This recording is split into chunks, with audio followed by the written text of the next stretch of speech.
শীতকাল বললেই কমলা লেবুর নাম মনে পড়ে সবার প্রথম।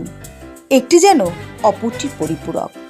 আসুন আজ দেখে নিই কমলা লেবুর খোসা দিয়ে তৈরি একটি ঘরোয়া প্যাক। কমলা লেবুর খোসায় থাকা ভিটামিন সি ভীষণভাবে ট্যান রিমুভ করতে সাহায্য করে।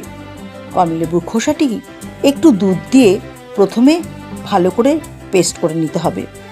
এবার একটি পরিষ্কার কাপড়ের মধ্যে সেই পেস্টটা রেখে সেটি নিংড়ে তার ভেতর থেকে সমস্ত রস বের করে নিতে হবে।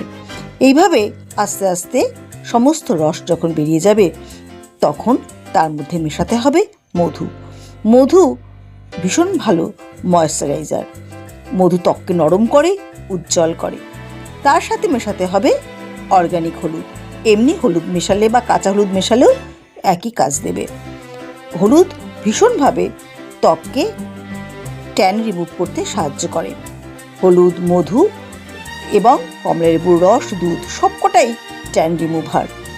আমরা অনেক খরচ করে অনেক কিছু করি, কিন্তু এই ছোট ছোট ঘরোয়া প্যাকগুলো কিন্তু ভীষণ রকম কার্যকরী হয়, সাশ্রয় হয় এবং খাঁটি জিনিসটিও পাওয়া যায়। তার সাথে মেশাতে হবে বেসন। বেসন ভীষণভাবে ত্বককে উজ্জ্বল করে, মৃত কোষ দূর করে ত্বকের সজীবতা বাড়ায় এবং উজ্জ্বলতা বৃদ্ধি করে। সপ্তাহে 2 দিন এই প্যাকটি ব্যবহার করলে সুফল পাওয়া যেতে পারে। আমাদের হাতের কাছে থাকা সমস্ত জিনিসপত্র দিয়ে এভাবে খুব কম খরচেই কিন্তু আমরা ঘরোয়াভাবে নিজেদের ত্বকের যত্ন নিতে পারি। আর আয়নার সামনে দাঁড়িয়ে নিজেকে সুন্দর দেখতে কে না চায়।